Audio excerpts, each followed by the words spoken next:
Boa noite, na graça e na paz do nosso Senhor e Salvador Jesus Cristo. Hoje estamos juntos mais uma vez para ouvirmos mais um belo estudo. E hoje está conosco o reverendo Charles Oliveira. Eu queria convidar você a fechar os olhos, a nós orarmos ao Senhor, para que possamos logo mais ouvir dois belos louvores com Estênios Márcio e depois a palavra ministrada no nosso coração. Feche os seus olhos. Deus amado, nós te louvamos por essa semana que o Senhor está nos concedendo. Te agradecemos, Deus, pela vida de cada reverendo que até agora tem ministrado a nossa vida, ao nosso coração. Pedimos que a palavra dessa noite seja clara aos nossos ouvidos. Que o Senhor use o teu servo e que o Senhor fale-nos mais e mais, em nome do Senhor Jesus. Amém. Vamos ouvir dois belos cânticos.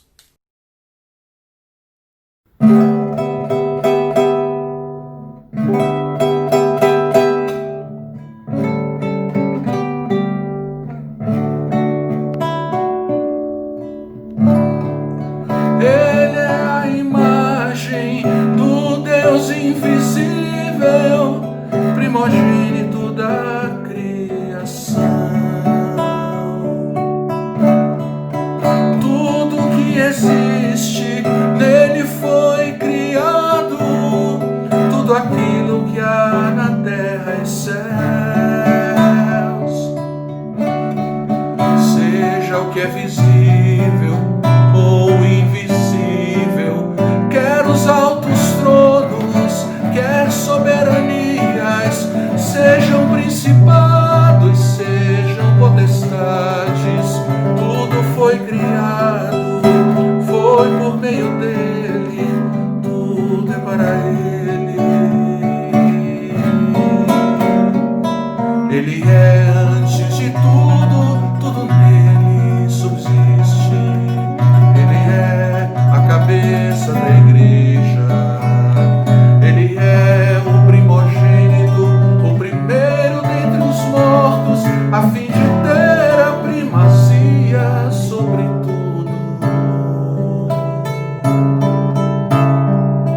Porque aprove a Deus que nele residisse a plenitude, e que, havendo feito a paz pelo sangue de sua cruz, reconciliasse em Cristo consigo todas as coisas, tudo que existe na terra, todas as coisas do céu.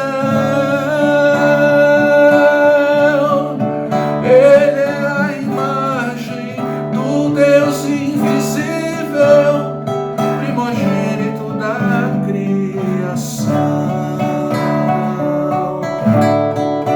Tudo que existe nele foi criado, tudo aquilo que há na terra e céus, seja o que é visível ou invisível, quer os altos tronos, quer soberanias, sejam principados, sejam potestades, tudo foi criado, foi por meio dele, tudo é para ele. Tudo foi criado, foi por meio dele, tudo é para ele. Tudo foi criado, foi por meio dele, tudo é para ele.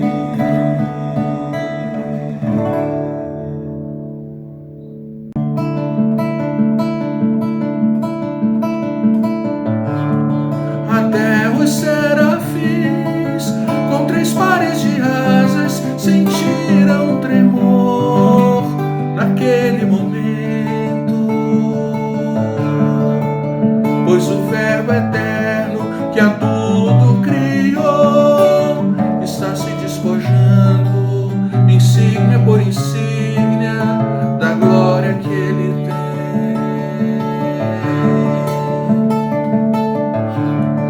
Então se fez um mar de asas estendidas, um grande silêncio, um trono deixado,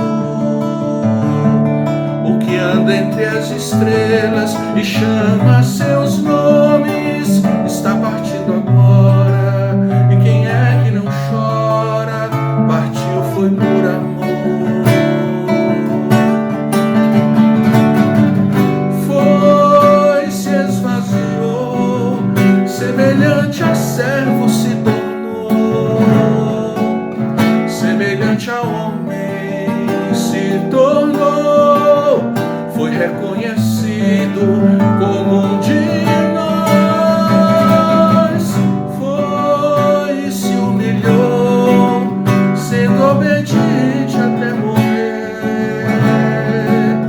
uma morte horrível na maldita cruz, e por tudo isso Deus o exaltou, de joelhos, céus e terra, o nome dele é Jesus, toda glória é seu direito, todo poder em suas mãos, volta ao Pai e traz no peito um povo resgatado por amor, de joelhos, céus e terra, o nome dele é Jesus, de joelhos, céus e terra, o nome dele é Jesus, toda glória é seu direito, todo poder em suas mãos, volta ao Pai e traz no peito um povo resgatado por amor, de joelhos, céus e terra, o nome dele é Jesus.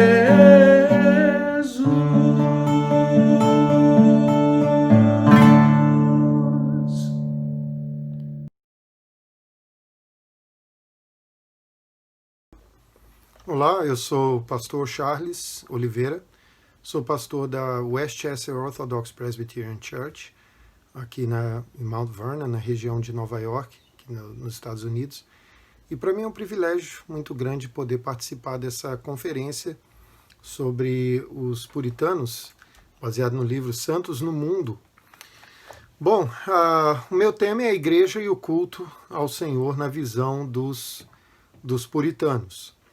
Bom, em primeiro lugar, os puritanos foram crentes reformados da Inglaterra que buscaram purificar o culto, retirando os elementos característicos do catolicismo romano. O culto, então, ao Senhor foi algo de muita importância para os puritanos. A Igreja da Inglaterra, que é também conhecida como a Igreja Anglicana, sob a liderança do rei, né, da coroa inglesa, hoje é a Rainha Elizabeth II, que é a chefe da Igreja Anglicana na Inglaterra. Então, a Igreja da Inglaterra, sob a liderança da coroa inglesa, impunha um padrão estabelecido pelo livro comum de oração. E esse livro, ele engessava o culto e também fazia com que os cerimoniais, os rituais católicos continuassem, fossem preservados na igreja em alguma medida. Então isso feria a pureza da igreja na visão dos puritanos. E eles então queriam uma igreja mais pura, uma igreja mais livre de influências do catolicismo. Essa era a intenção deles quando eles começaram a agir contra a igreja do Estado. Os puritanos então se posicionaram firmemente contra o uso do livro comum de orações. E por isso eles foram duramente perseguidos. John Bunyan, por exemplo, o autor do livro O Peregrino, ele ficou 12 anos na prisão por ser chamado de um inconformado. Por quê? Porque não se conformava com o regime da Igreja da Inglaterra. Então, por essa razão, ele era chamado de inconformado. Ele ficou na prisão 12 anos. O desejo de liberdade religiosa motivou vários puritanos a se mudarem para a América do Norte. Então, eles vieram para os Estados Unidos, onde eles tiveram liberdade de cultuar ao Senhor conforme o padrão das Escrituras Sagradas, sem a influência da coroa inglesa. Olha que interessante, a razão porque os pilgrims, os peregrinos, né, os pioneiros aqui nos Estados Unidos, no estado de Massachusetts, eles foram os primeiros que chegaram aqui em 11 de novembro de 1621, a bordo do navio Mayflower, ou Flor de Maio, se você quiser traduzir, quando o Tiago I era o rei da Inglaterra. Então eles vieram para os Estados Unidos e fundaram aqui os Estados Unidos da América, tendo como motivo principal o fato de que eles não podiam adorar a Deus baseado na Bíblia, eles tinham que adorar a Deus baseado naquilo que a coroa exigia deles, naquilo que a coroa mandava eles fazerem. Mas qual era a visão dos puritanos sobre a igreja e o culto? Por que o culto era tão importante que muitos deles até abandonaram seu país para desfrutar de liberdade de cultuarem sem estarem debaixo da influência da coroa inglesa? Vamos ver essas e outras questões a partir de agora. Primeiro, vamos ver alguma coisa sobre a eclesiologia dos puritanos. A eclesiologia é parte da teologia que estuda a igreja. O que é a igreja? Também os meios de graça, a questão do ministério, os ministérios, etc. Tudo isso está dentro do que nós chamamos de eclesiologia. Inclusive, o governo da igreja faz parte do estudo da eclesiologia. Então, é difícil falar sobre a eclesiologia dos puritanos porque eles não compuseram uma única denominação. Não havia unanimidade entre eles sobre questões eclesiológicas, ou questões sobre o que é a igreja e como deve ser o governo da igreja e o culto. Não havia unanimidade entre eles. Na verdade, a eclesiologia foi a razão dos congregacionais abandonarem a Assembleia de Westminster, assim que a Assembleia de Westminster assumiu oficialmente uma identidade presbiteriana. Então os congregacionais abandonaram a Assembleia. Figuras importantes como Thomas Goodwin, eles se recusaram a continuar participando dos debates assim que a sua eclesiologia congregacional foi descartada pela Assembleia de Westminster.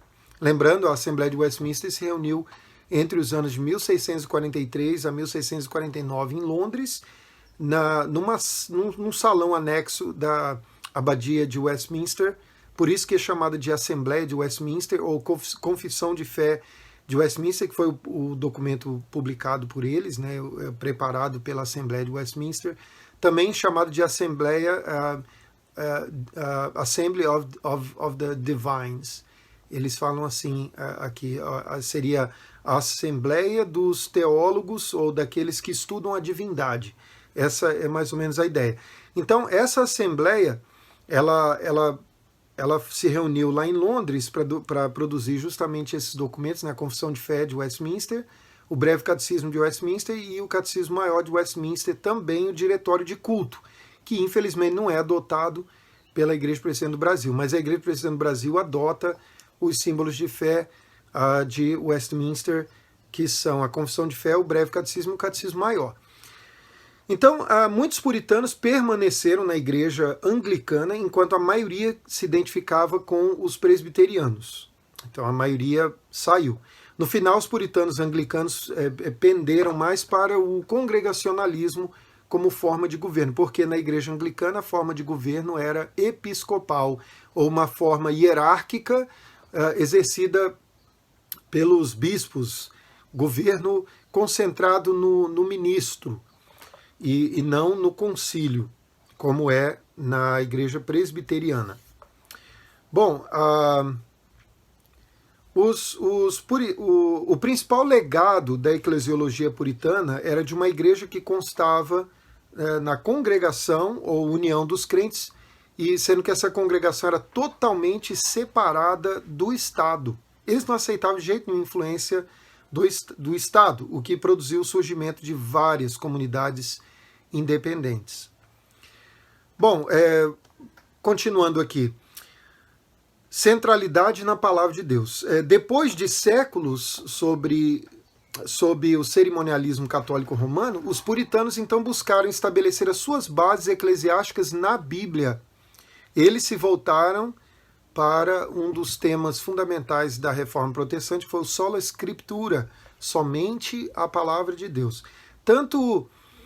Então eles juraram limitar todas as políticas e práticas de culto da igreja ao que poderia ser diretamente baseado em declarações ou procedimentos encontrados na Bíblia, exceto em coisas que eles consideravam indiferentes ou coisas secundárias, embora mesmo aqui os puritanos exigissem uma sanção bíblica, ainda que fosse questionável, frouxa, mas tinha que ter alguma evidência bíblica, mínima que fosse, para que aquilo fosse sustentado pela igreja, ainda que fosse considerado secundário. Então, tanto Lutero como Calvino já haviam lançado as bases reformadas de um culto baseado nas prescrições bíblicas, embora Lutero não tenha sido tão zeloso nisso quanto os puritanos. Aliás, uma das diferenças básicas entre os reformados e os luteranos é que os luteranos possuem um princípio regulador do culto bastante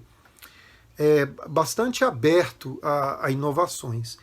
Eles falam que aquilo que não é proibido nas escrituras é permitido no culto, vamos dizer assim. Já os reformados são muito mais estritos no culto. Eles falam que só se deve fazer no culto aquilo que é prescrito nas escrituras. Esse é o princípio regulador do culto, conforme os padrões de fé de Westminster. Então, assim, os puritanos procuraram estabelecer as bases da igreja firmadas apenas na Escritura, na Bíblia, de forma bastante restrita. Então eles não abriam possibilidade de inovações a partir de outras fontes que não a Escritura Sagrada. Quando alguns teólogos voltaram do exílio de Genebra, porque os puritanos eles foram muito perseguidos, então vários deles foram para Genebra, ficaram lá em Genebra alguns anos, depois voltaram para a Inglaterra. Então, quando eles voltaram do exílio de Genebra, eles adotaram uma forma e ordem de uma igreja reformada limitada pela bússola da palavra de Deus, que o nosso Senhor Jesus havia deixado como única orientação suficiente para governar todas as nossas ações. Então, quer dizer, eles falam assim, não, a gente tem que fazer no culto apenas aquilo que a Escritura determina. E, aliás, o padrão do que é a igreja certamente é a palavra de Deus, é a Bíblia, e não outra coisa. Então, eles agiram de tal forma que o que fosse adicionado a essa palavra pela disposição do homem nunca parecesse ser coisa boa, santa ou bela, ainda que fosse diante de Deus. Então, na verdade, essas adições e inovações eram consideradas más, ímpias e abomináveis pelos puritanos, certo? Então, esse é um detalhe importante para a gente pensar a esse respeito. Um dos primeiros puritanos, chamado Thomas Cartwright, ele fez uma série de palestras na Universidade de Cambridge, em 1570, baseando-se na igreja primitiva para estabelecer um padrão a ser seguido pelas igrejas posteriores. Em suas palestras, ele defendeu um princípio regulador do culto baseado apenas no Novo Testamento. Isso é interessante, porque aquelas igrejas que possuem um princípio regulador do culto um pouco mais frouxo, eles se baseiam no Antigo Testamento também, né, para regular o culto deles. Já os puritanos, eles se baseavam apenas no Novo Testamento para regular o seu culto. E a razão deles era uma razão muito forte. Eles diziam o seguinte, que o Antigo Testamento era a sombra do Novo Testamento. Então, é claro que uma vez que Cristo já veio, a realidade já se revelou, já se fez presente, que é Cristo. Esse é o sentido lá de João capítulo 4, versículo 23, quando diz assim, vem a hora em que os verdadeiros adoradores adorarão o Pai em espírito e em verdade. Jesus, ele usa uma expressão interessante, João escreveu, né, usando a palavra aletinoi, que significa os verdadeiros, como formando um contraste com aquilo que é apenas sombra. Então, quer dizer, os verdadeiros adoradores, eles não adoram baseados nas sombras. Eles adoram baseados em Cristo, que é a realidade para onde todos os tipos e símbolos do Antigo Testamento apontavam. Então, quando Cristo veio ao mundo, ele veio para nos fazer adoradores de Deus que o adoram baseados na palavra, baseados nele, em Cristo Jesus como o mediador, e a sua palavra, então, é o que regula o nosso culto ao Senhor. Então, Por essa razão, os puritanos diziam o seguinte: nós não vamos nos basear no culto do Antigo Testamento, porque ele era sombra do que se cumpriu em Cristo. Uma vez que Cristo vem, então nós vamos nos basear apenas no Senhor Jesus, porque ele é a realidade e não a sombra. Isso é muito interessante, certo? Então, os puritanos aboliram uma série de coisas que eram usadas na Igreja Católica e também na Igreja Anglicana, como as vestimentas anglicanas, católicas, aquelas roupas, né, togas com estola sacerdotal, aquelas coisas que eles vão usando estolas com cores diferentes dependendo do calendário litúrgico. Os puritanos acabaram com tudo isso. Falaram, isso aí é baseado nas sombras. Nós temos Cristo. Cristo é a realidade para onde todas as coisas do Antigo Testamento apontavam. E os puritanos diziam que os anglicanos e os católicos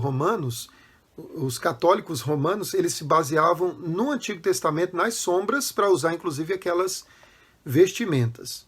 Assim, então, os puritanos fizeram muitas solicitações para que somente a Bíblia fosse o padrão para se definir a natureza da igreja, bem como o que se deveria fazer no culto. Os puritanos romperam definitivamente com o catolicismo e com o anglicanismo, quando eles rejeitaram firmemente a tradição como fonte autoritativa do que se deve fazer na igreja e também no culto. Porque, assim, o que explica o fato dos católicos usarem aquelas vestimentas e seguirem aqueles rituais é a tradição. Você não tem na Bíblia ordens para fazer aquilo, mas eles fazem. Por quê? Passou de pai para filho. Isso é a ideia da tradição, foi passando de geração para geração. E os concílios católicos foram sempre adotando essas inovações como sendo práticas saudáveis para a igreja, etc., mas sem contar com o crivo das escrituras sagradas, porque a Bíblia não falava nada sobre aquilo. Então eles usavam apenas a tradição como fonte de autoridade para o que se deve fazer na igreja e no culto. A tradição, então, era a porta de entrada para a maioria das práticas litúrgicas estranhas à palavra de Deus.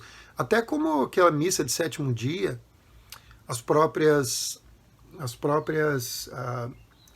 as solenidades católicas, né, como a missa, essas coisas todas, isso aí é tudo via tradição, porque a Bíblia não ordena esse tipo de coisa.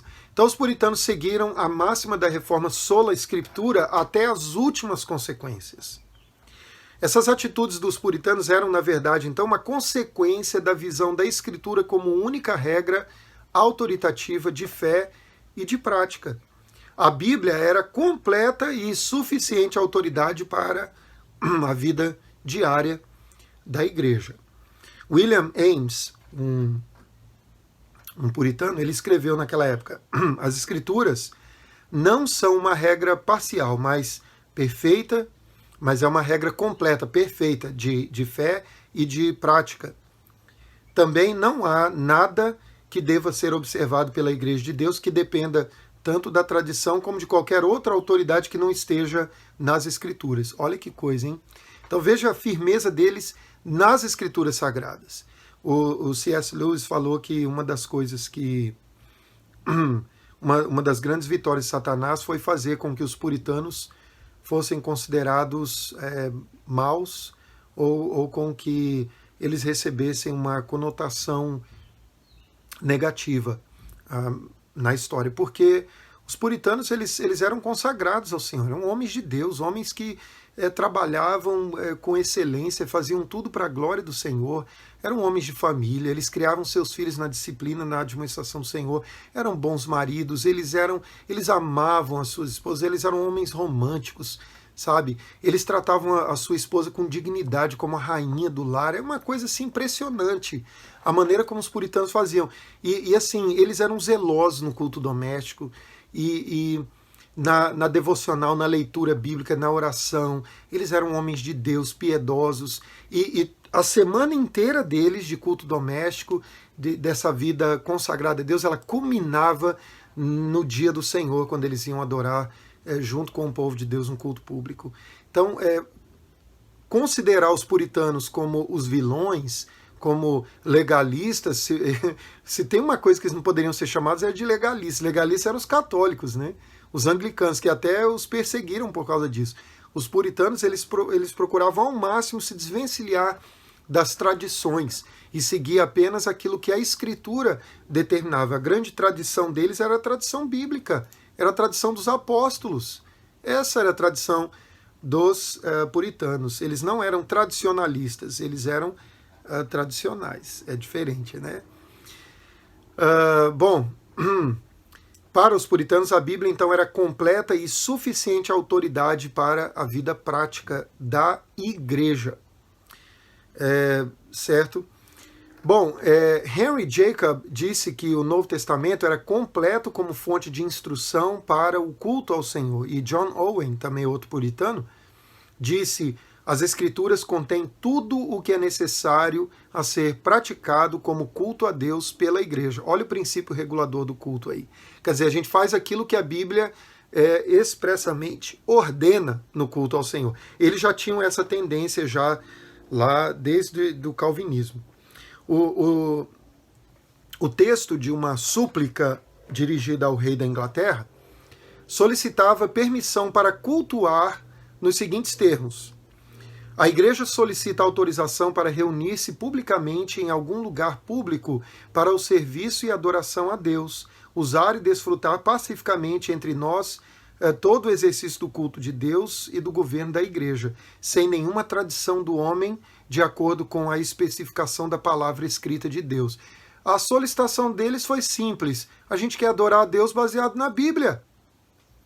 John Bale, que era também um puritano, argumentou contra as tradições e cerimoniais católicos e anglicanos, afirmando que Cristo nunca permitiu suas cerimônias, ou seja, as cerimônias dos católicos e dos anglicanos. Ele nunca entrou em procissão com manivela, cruz e castiçal, nunca disse missa, orações matinais, que são comuns na igreja anglicana, nem mesmo canção, nem mesmo isso. Ele nunca benzeu a igreja, nunca benzeu cálice ou cinzas, ou palmeiras, velas ou sinos. Ele nunca usou coisas como água benta, nem pão santo. Olha só, ou a hóstia, né? Nada disso, Jesus não fez nada dessas coisas.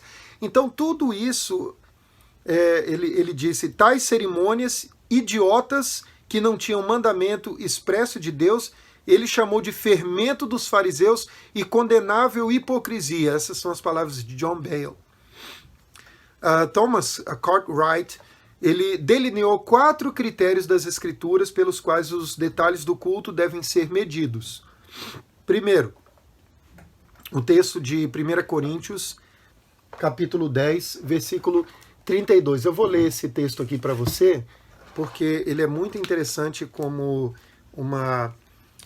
um guia, né? um delineador para a igreja sobre o que devemos fazer no culto. 1 Coríntios, capítulo 10, versículo 32. O texto diz assim: não vos torneis causa de tropeço nem para judeus, nem para gentios, nem tampouco para a igreja de Deus. Quer dizer, o primeiro princípio aqui para orientar a igreja em relação ao culto é que eles não ofendam especialmente a igreja de Deus. O segundo, 1 Coríntios 14, 40, é um versículo bastante conhecido, diz assim: tudo, porém, seja feito com decência e ordem. Então, esse segundo princípio do que se deve fazer no culto é o princípio da ordem e da decência.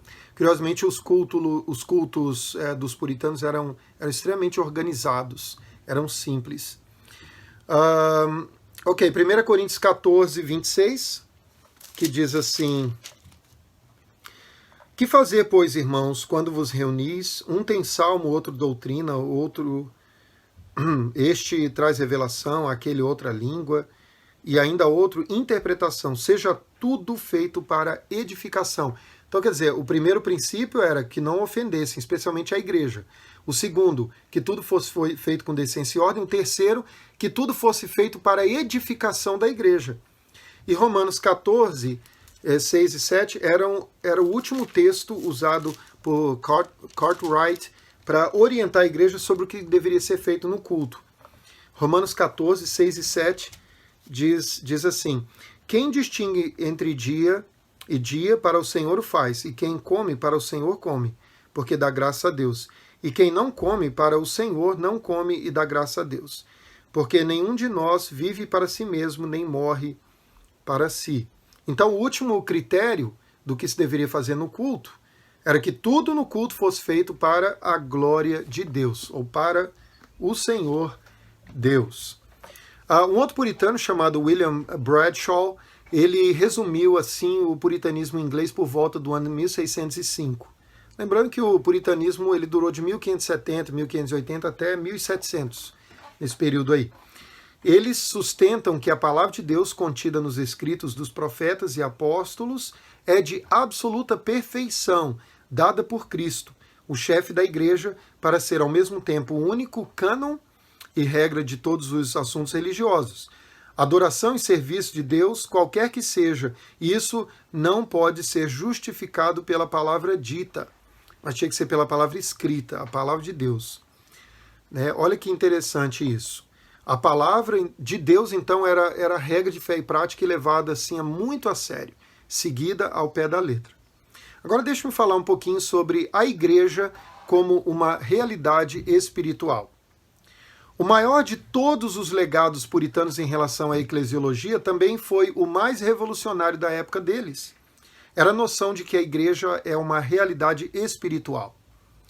Assim, edifícios impressionantes, bonitos, pomposos, vestimentas clericais sofisticadas, não eram o mais importante para eles. Em vez dessas coisas, o mais importante é a comunhão dos remidos.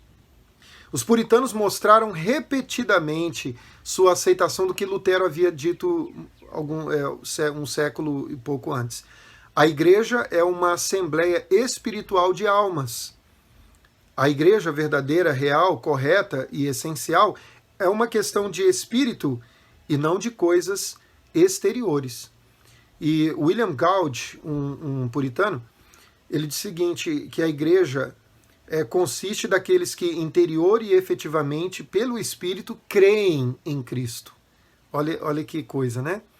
É claro que os presbiterianos, eles seguiam muito de perto a doutrina do pacto, que estabelece que as relações da aliança são conosco e também com os nossos filhos, com as nossas gerações. Por isso que nós batizamos as nossas crianças. John Hooper negou que a igreja consistisse em bispos, sacerdotes e outros, afirmando antes que ela consistia da comunhão de todos os homens, ouvindo e obedecendo a palavra de Deus. E Richard Baxter, ele concordou que a igreja é uma sociedade cristã santa para a comunhão ordinária e ajuda mútua no culto público a Deus e na vida santa. Junto a essas definições, da igreja estava a convicção, eu vou falar de novo, junto a essas definições da igreja, estava a convicção puritana de que a igreja possui uma natureza invisível e não constitucional. O cabeça da igreja não poderia ser nenhum outro, como o Papa ou o Rei da Inglaterra, mas somente Cristo.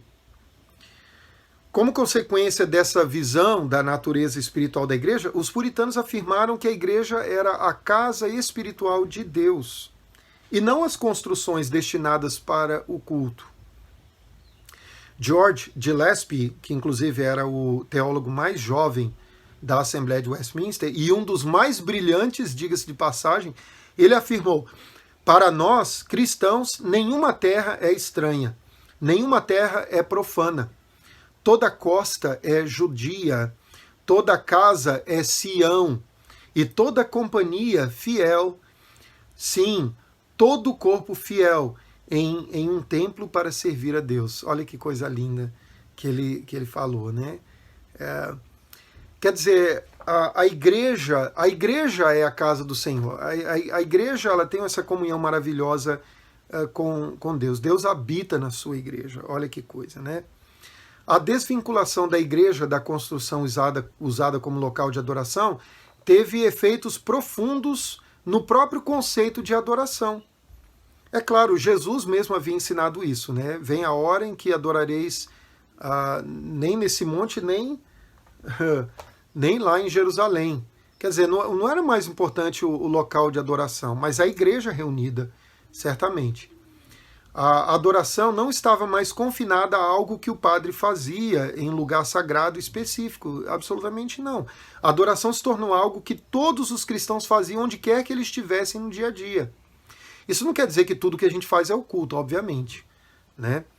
Mas depois eu falo sobre isso. Patrick Collinson resume a teoria e a prática puritanas dizendo que a vida do puritano era, em certo sentido, um ato contínuo de adoração, perseguido sob um senso incessante e vivo dos propósitos providenciais de Deus e constantemente atualizado pela atividade religiosa, pessoal, doméstica e pública. Então, nesse sentido, o culto representava o coroar de uma vida na presença de Deus. Esse é o ponto. Por quê? Porque atividades profissionais, de entretenimento, atividades de cuidado pessoal, que, embora não possam ser considerados atos de culto, são sempre atividades realizadas na presença de Deus. Então, você vai jogar futebol, por exemplo, isso aí é culto? Não, mas tem que ser na presença de Deus. É claro que você jogando futebol na presença de Deus, você não vai fazer uma jogada desleal, né? Dar uma canelada no seu amigo, ou coisa desse tipo, não é verdade? Quer dizer, tudo que a gente faz é diante de Deus. E para os puritanos é mais do que isso. É uma vida na presença de Deus a tal ponto que o culto vai coroar o dia a dia do cristão. Se a igreja possui uma natureza invisível e não pode ser resumida a uma construção, como ela pode ser visivelmente reconhecida no mundo? Uma boa pergunta, né? Os puritanos diziam que a igreja sempre era visível em suas atividades. Richard Sibbes, ele falou o seguinte, primeiro ele seguiu a linha de João Calvino, e Sibbes, ele sustentou que essas atividades eram a pregação fiel do evangelho, ministração correta dos sacramentos, oração religiosamente praticada e pessoas más sendo punidas com justiça. Ou seja, como que a igreja é visível, sendo ela invisível? Através das marcas da igreja, que são a administração dos sacramentos, pregação fiel da Escritura Sagrada e a disciplina eclesiástica. Uma advertência dos puritanos ao parlamento declarou o seguinte: as marcas externas pelas quais uma igreja verdadeiramente cristã são a pregação fiel da palavra de Deus, a administração dos sacramentos com sinceridade e a disciplina eclesiástica. Literalmente, eles enviaram essa admoestação ao parlamento inglês. Uma outra coisa que está ligada aos puritanos, à igreja dos puritanos e também ao culto dos puritanos, é a valorização do laicato. O que é o laicato? Bom, uma das grandes marcas do puritanismo na Inglaterra foi a valorização do trabalho do leigo na igreja. Isso é o laicato, é o trabalho do leigo, a pessoa que não estudou teologia, não foi para o seminário, não se preparou para ser um pastor e também não foi ordenado ministro da palavra de Deus. Ele não tem a autorização para ministrar os sacramentos, mas ele tem habilidades. Ele tem que trabalhar na igreja. Esse é o leigo. Então a igreja dos puritanos deu um destaque especial para essas pessoas. As igrejas adotaram uma eclesiologia presbiteriana, onde eles investiam num ministro da palavra. Eles investiam o ministro da palavra com autoridade para a pregação e administração dos sacramentos e escolhiam presbíteros para governar a igreja. Muitas igrejas puritanas nos Estados Unidos adotaram um sistema congregacional de governo eclesiástico, mas ainda assim estimulavam os homens da igreja, sem formação teológica, a ensinarem a palavra de Deus aos filhos. Muitos leigos pregavam em suas casas e convidavam os seus vizinhos para participarem de seus cultos domésticos. Olha que interessante. Eu conheço a história muito interessante do Willis Banks, que plantou a igreja presbiteriana de Juquiá, na região do Vale do Ribeira. E a primeira coisa que ele fez quando ele se estabeleceu lá na fazenda de Horace Lane foi o seguinte: ele falou para as pessoas, né, assim, ao redor, que ele ia... Bom, quando ele chegou lá na fazenda de Horace Lane, algumas pessoas foram lá dar as boas-vindas para ele e tal, seja bem-vindo aqui à nossa região e tal. E aí algumas pessoas foram ficando, né, e batendo papo e tudo mais. Aí chegou uma hora que ele falou assim: olha, eu vou fazer o culto doméstico aqui. Você gostaria de participar do culto doméstico com a gente? E as pessoas nem sabiam o que era culto doméstico. Ah, tá bom. Curiosas também para ver o que era aquilo. Então, Willis Roberto Banks, ele pregou a palavra de Deus, ele fez o culto doméstico e tal com algumas pessoas ali.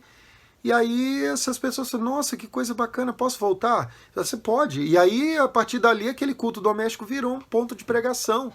Uma congregação plantaram a igreja lá de Juquiá. Então fica aí a sugestão para você, né? Plante uma igreja assim também, ensinando a palavra de Deus na sua casa, convidando as pessoas para participarem do seu culto doméstico. Não tem problema nenhum nisso, é saudável. Então muitos puritanos leigos foram presos e responderam a processo de julgamento porque eles reuniram pessoas em suas casas para ensinarem a palavra de Deus mediante o uso de catecismos. Lembrando, né, que a Assembleia de Westminster, que é o mais notório concílio puritano da história, elaborou tanto o breve catecismo quanto o catecismo maior de Westminster. Como consequência da valorização do laicato, o culto era ministrado na língua do povo, que era a língua inglesa. Por quê? Porque na Igreja Católica o culto era em latim, a missa, né? Então o culto em latim foi abolido e todos os crentes cantavam, o que os distinguiu da Igreja Católica, onde apenas os clérigos ou profissionais treinados cantavam peças complicadas em latim, músicas difíceis mesmo. Eu já cantei uma vez uma música que era baseada no canto gregoriano, e era difícil de executar, porque tinha muitos melismas, né, e tal. E a igreja não conseguia cantar aquilo, e não tinha condição mesmo. Então, eles, o que eles fizeram? Primeiro, as pregações eram realizadas de forma que todos pudessem entender, uma linguagem tranquila para todo mundo. As vestimentas deixaram de seguir as tradições católicas e anglicanas, quer dizer, os pregadores se vestiam como quaisquer outros membros das igrejas. A doutrina do sacerdócio universal da igreja era ensinada com frequência, e os crentes eram estimulados a analisar o que era pregado na igreja com base nas escrituras, em semelhança ao que os crentes de Bereia fizeram, né, quando Paulo pregou naquela cidade. E assim eles receberam com avidez as escrituras, a doutrina daquilo que Paulo dizia.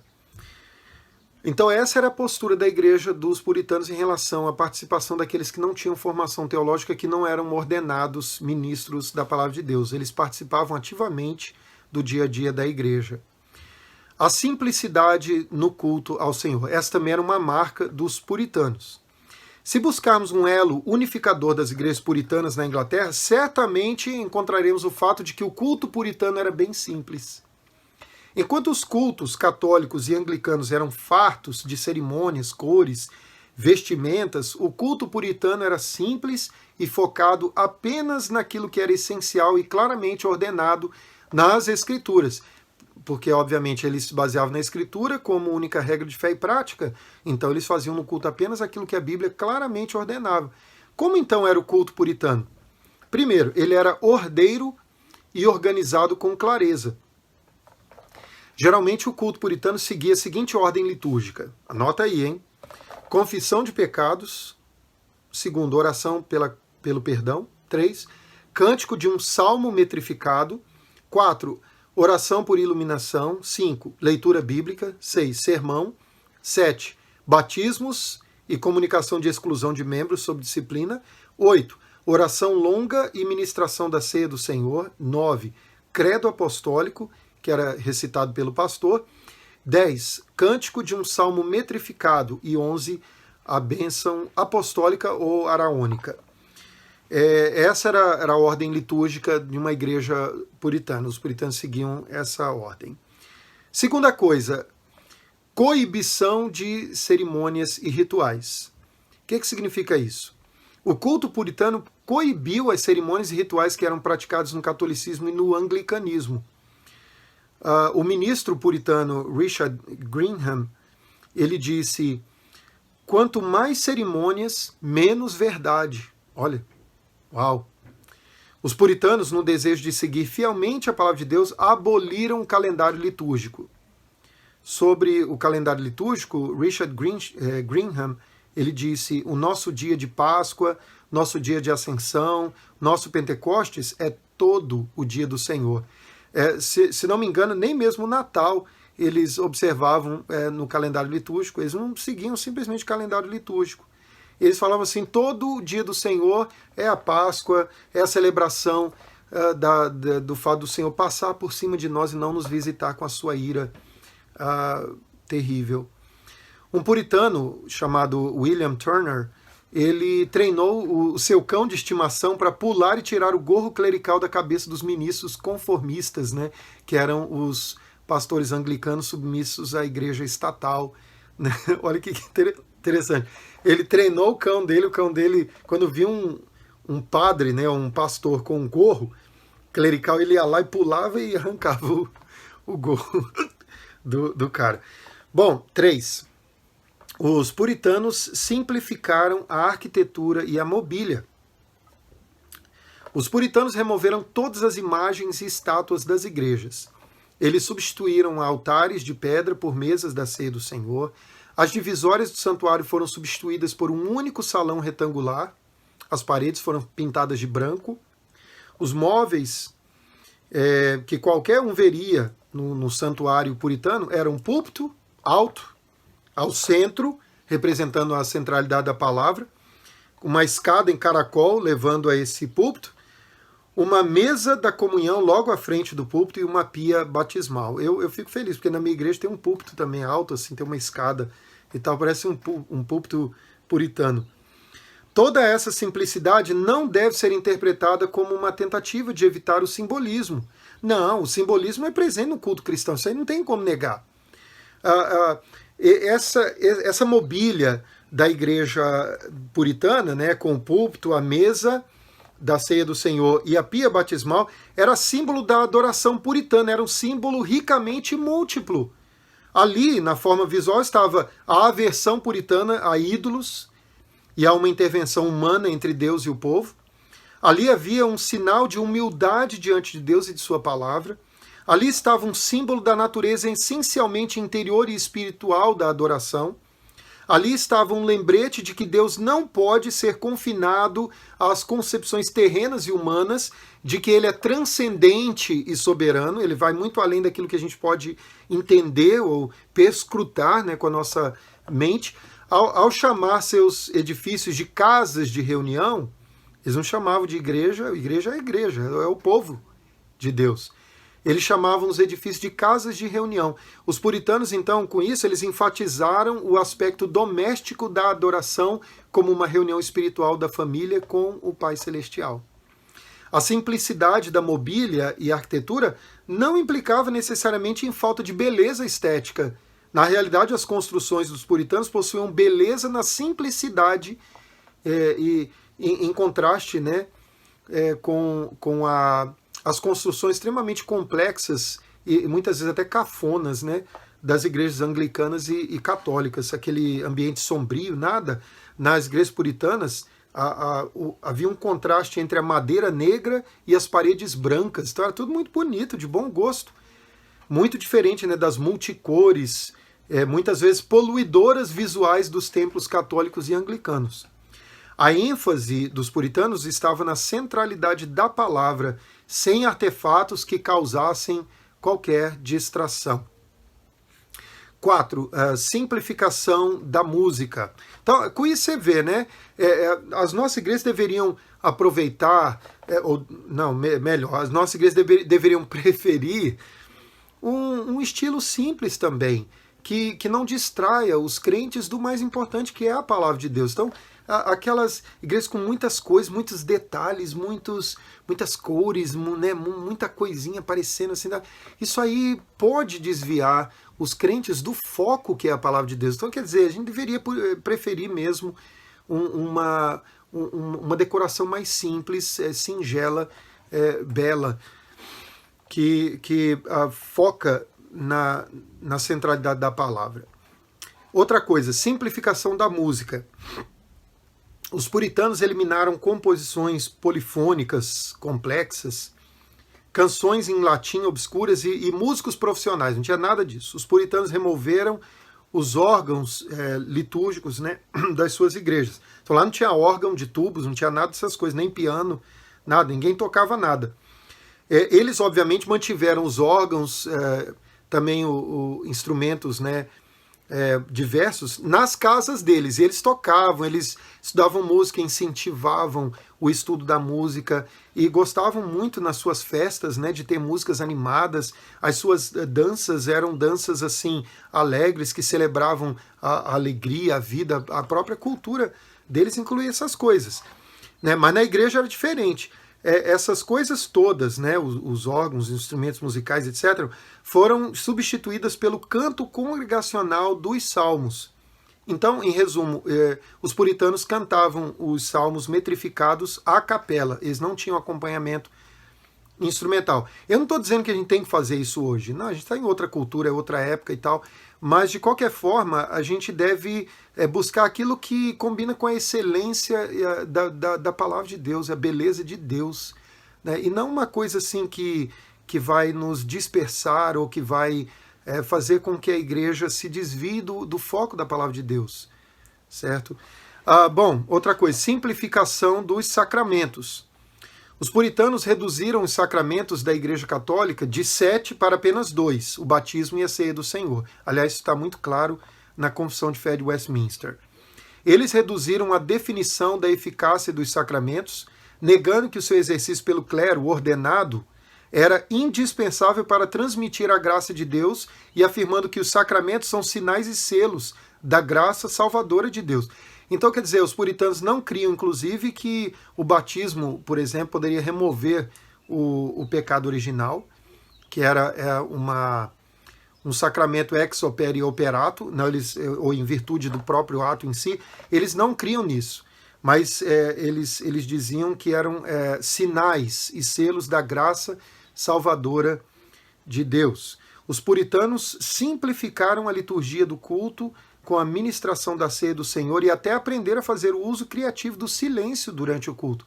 A gente tem isso hoje em dia também. Vamos ter alguns instantes de oração silenciosa, por exemplo. Isso é interessante. Os puritanos já faziam isso. 6. Metas de adoração claramente definidas.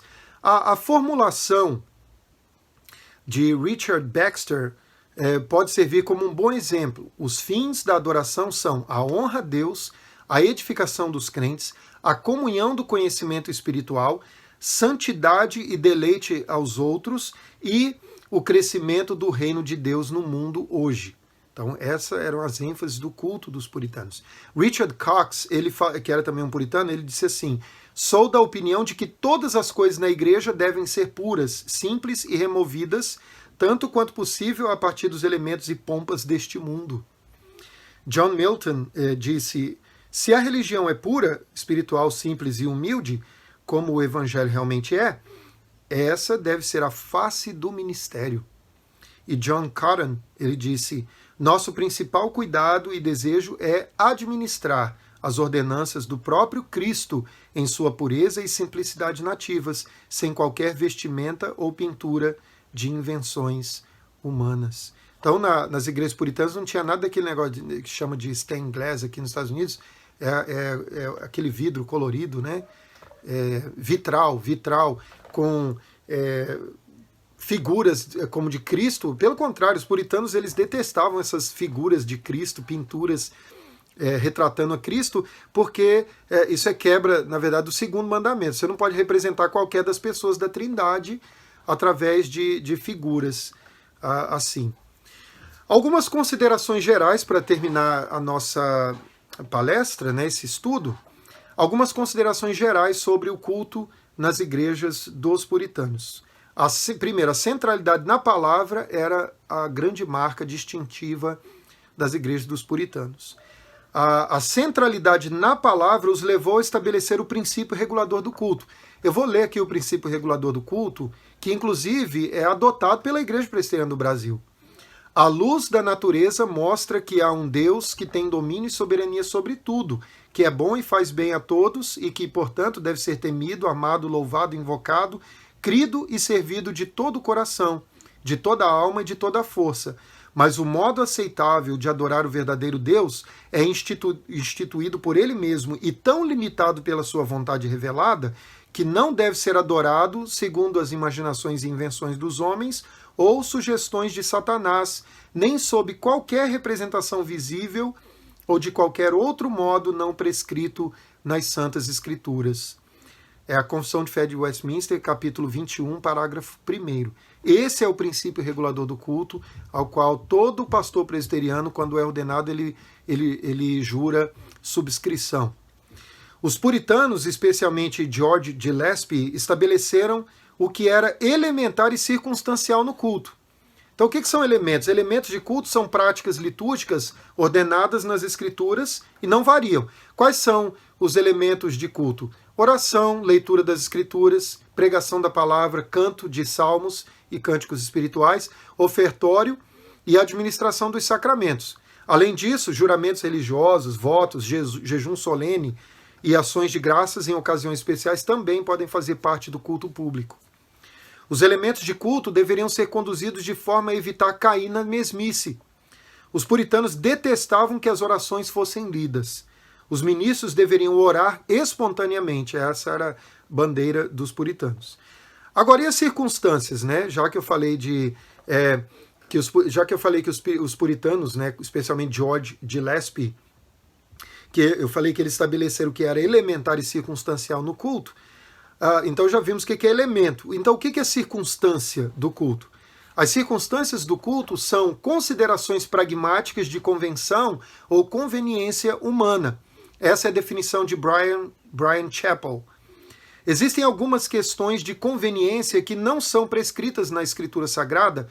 Por exemplo, o tempo para adoração, qual vai ser a hora do culto, móveis, sistema de som, disposição, iluminação, dispositivo de genuflexão, certo? Coisas assim, o uso de projeção de multimídia. Quer dizer, essas são circunstâncias do culto. A administração desses recursos é puramente circunstancial. É claro que as circunstâncias do culto, elas devem seguir alguns princípios. Olha só, Ritchie define as circunstâncias da adoração como coisas que não são essenciais para a realização ou não da adoração a Deus. Por exemplo, se você não tiver sistema de som, o culto vai acontecer do mesmo jeito. Não é verdade?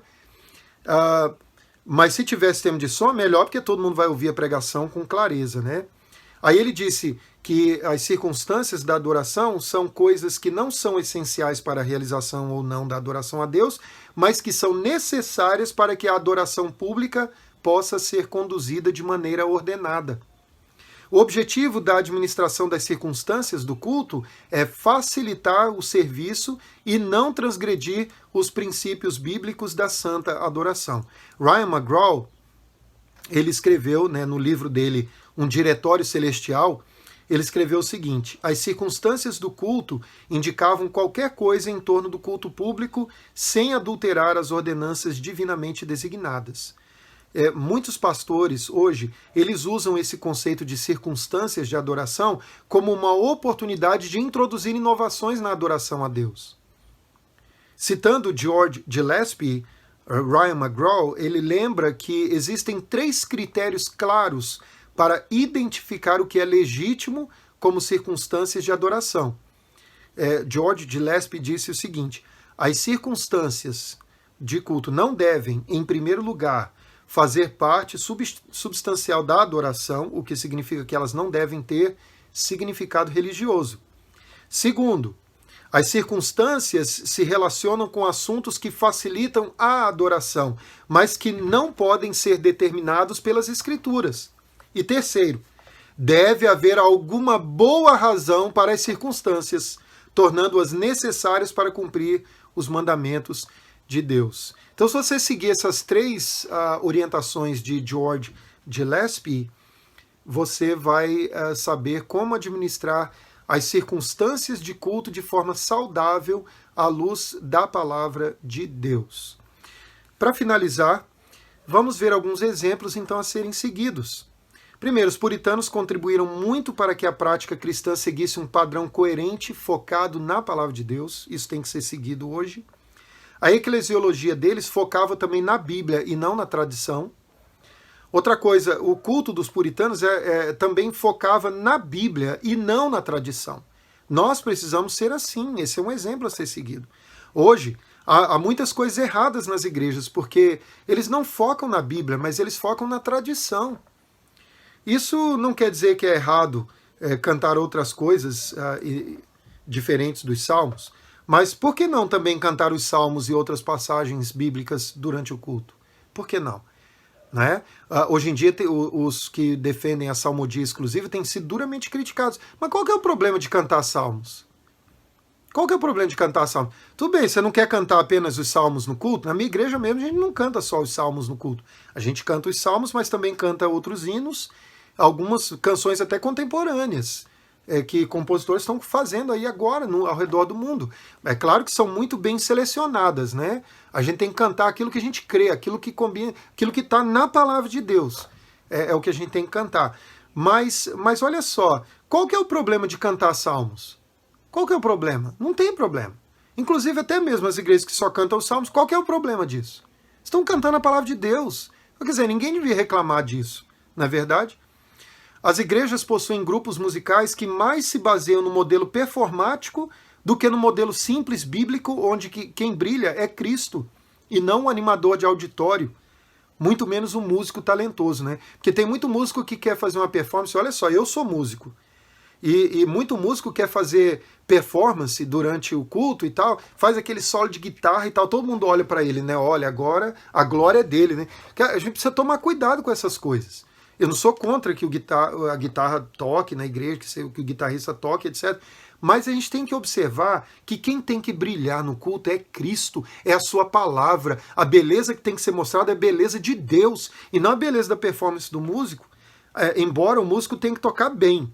Porque a palavra de Deus diz assim, entoai-lhe novo cântico, tangei com arte e com júbilo. Está lá no Salmo 33, versículo 3. As igrejas podem promover performances, não tem problema nenhum, mas faça isso fora do culto. Né? Quer dizer, quer fazer cantata, quer fazer um teatro, uma coisa especial assim, faça. Mas um recital, uma festa, faça, mas fora do culto. Esse é um exemplo a ser seguido. As igrejas não precisam seguir uma liturgia longa, com 4 ou 5 leituras bíblicas, 10 músicas, 3, né? Por que eu falei 10 músicas? Porque essa é a média de uma igreja brasileira. Olha só, 3 hinos do Inário Novo Cântico, depois 3 do coral, 4 cânticos contemporâneos executados pela equipe de louvor. Não é verdade que é assim na maioria das igrejas brasileiras? Não precisa disso tudo. A liturgia pode ser mais enxuta, né?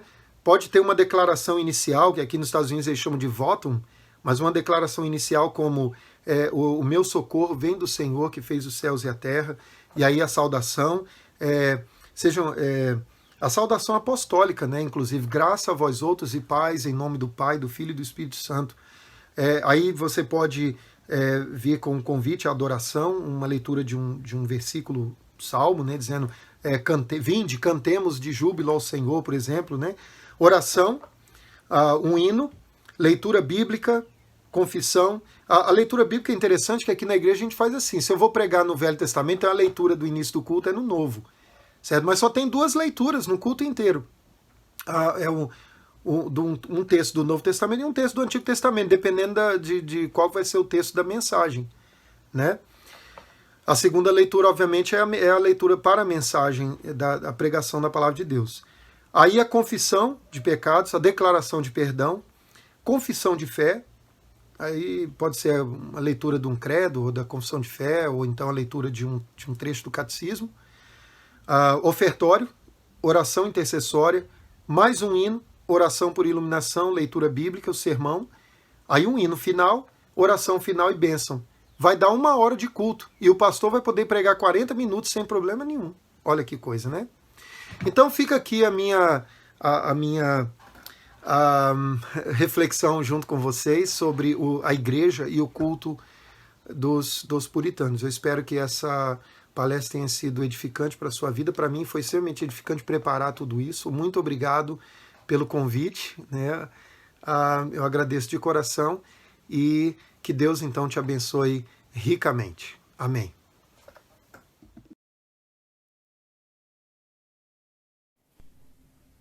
a nossa gratidão ao reverendo Charles Oliveira por nos trazer esse tão maravilhoso estudo. Queridos, o congresso ainda não acabou. Nós temos mais alguns estudos durante essa semana. E eu quero me despedir de você, convidando você a ouvir um cântico com o nosso amigo e irmão Ramon Goulart. Que o Senhor continue abençoando a sua vida. Que o Senhor continue falando ao seu coração. Em nome do Senhor Jesus. Amém.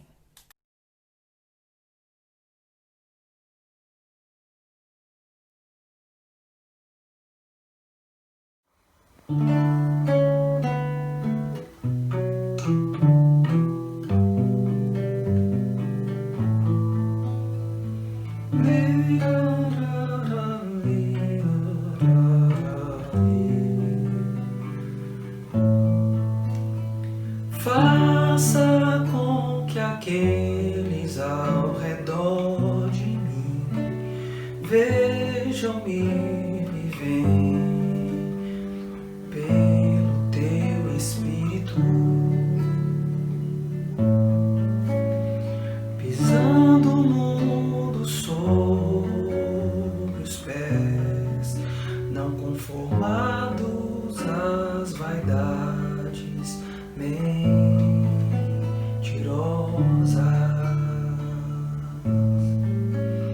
Faça com que aqueles ao redor de mim vejam-me vivendo pelo teu Espírito,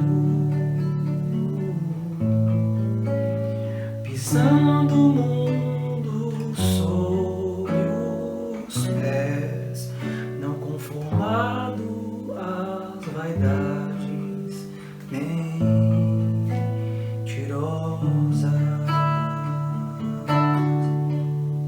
Que meus lábios sejam violão bem afinado para ressoar teu louvor.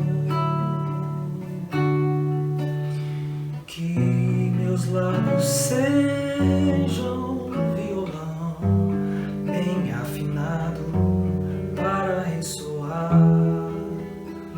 teu louvor.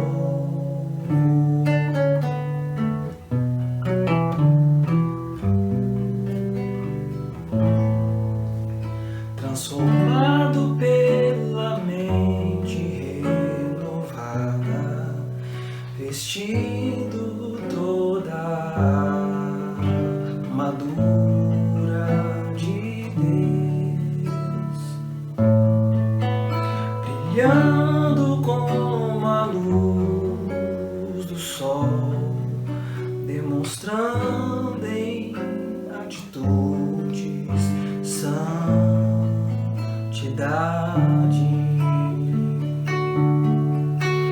Transformado pela mente renovada, vestindo toda a armadura de Deus, brilhando como a luz do sol, demonstrando em atitudes santidade.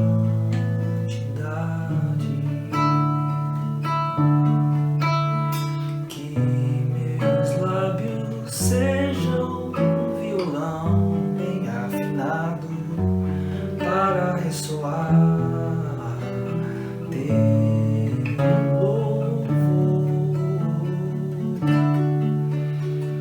Que meus lábios sejam violão bem afinado para ressoar teu louvor.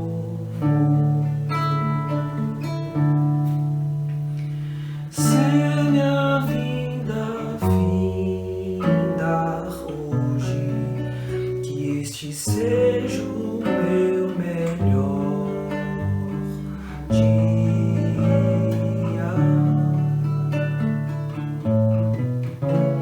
Se